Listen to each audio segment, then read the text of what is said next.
حضرت عبداللہ ابن حذافہ کمرے میں تھے تو وزیر کی بیٹی اندر سجی سنوری پہنچ گئی۔ جیسے ہی آپ نے اس کفر کی چال کو دیکھا تو تیمم کر کے نفل شروع کیے۔ وہ ساری رات بیٹھی رہی، رب کا بندہ ساری رات عبادت کرتا رہا۔ عبادت بڑا سہارا ہے، مصلی بڑا سہارا ہے اللہ کے بندوں۔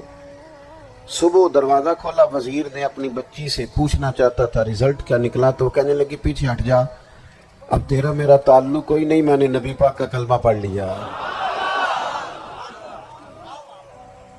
اس نے کہا میں نے بھی زمانہ دیکھا ہے، پر یہ کیا لوگ ہیں، کستوری کے بنے ہوئے،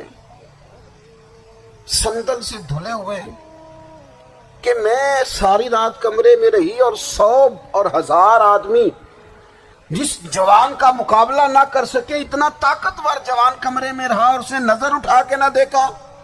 او کچا رنگ للاری والا جڑا چڑھدا تے لیندا رہندا ہے، اے عشق تیرے دا رنگ محمد چڑھیا پھر نہیں لیندا۔ میں کہا ایک دفعہ نظر اٹھا کے نہیں دیکھا، کمال ہو گئی۔ اتنے بڑے لوگ، اتنی بڑی سعادت مندی، فیروز بختی، معاملہ فہمی حد ہو گئی۔ اللہ اکبر۔ دوستو، بادشاہ جب پوری طرح ہار گیا نا، اس نے کہا مار دو۔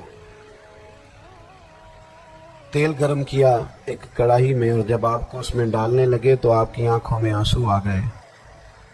بادشاہ کا خیال ہوا شاید نرم ہو گئے ہیں، کہنے لگا روئے کیوں؟ فرمانے لگے سوچتا ہوں جان ہی ایک ہے، کتنا مزہ ہے اس کی راہ میں جان دینے کا، کتنی لذت ہے اس کے نام پر مرنے میں، کتنا لطف ہے۔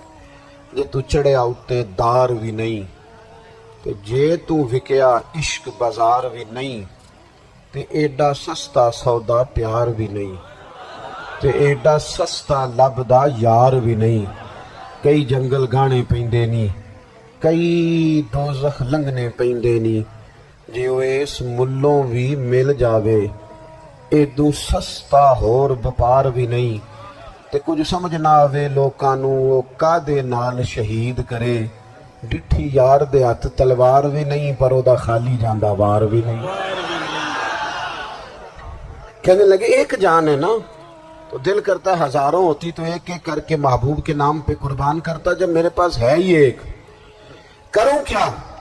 حضرت عبداللہ ابن حذافہ رضی اللہ تعالیٰ عنہ جب روئے اور بادشاہ نے یہ بات سنی تو بادشاہ اٹھ کے کھڑا ہو گیا، سارے وزیروں مشیروں کو کہنے لگا تم نے کہا تھا نا بندہ ضائع کرنے والا نہیں، یہ بھی ضائع کرنے والا نہیں۔ کہنے لگا میرا ماتھا چومو، تم جیسے لوگوں کو قتل نہیں کرنا چاہیے، آزاد کرنا چاہیے۔ عزیز، اپنی زندگی سے نا یہ بہت زیادہ ہرس، ہوس، طمع، اور یہ کسی بات کی بھی ہو، ہرس صرف پیسوں کی نہیں ہوتی، شہرت کی بھی ہوتی ہے، یہ بیماری انسان کو اقتدار کی بھی ہوتی ہے، تعریف کی بھی بیماری ہوتی ہے، یہ سارے نقص ہوتے ہیں لوگوں کو، اور معاذ اللہ بعض جبوں کبوں کے اندر بھی ہوتے ہیں، وہاں بھی پنپتے۔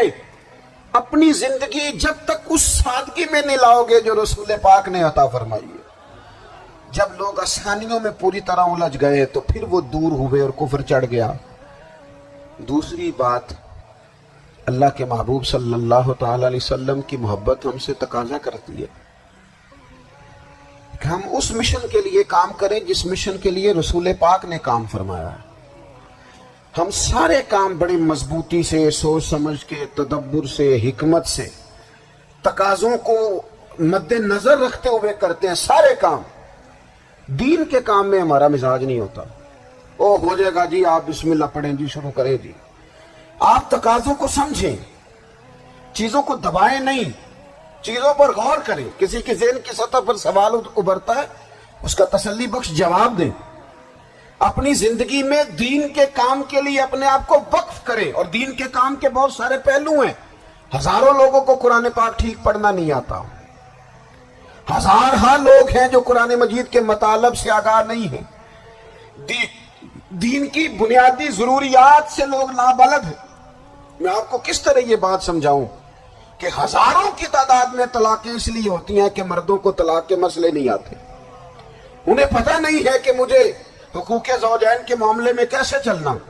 ڈھیر سارے گھروں میں تباہی اس لیے ہے کہ تربیت اولاد کا دینی منہج ہمیں نہیں پتا،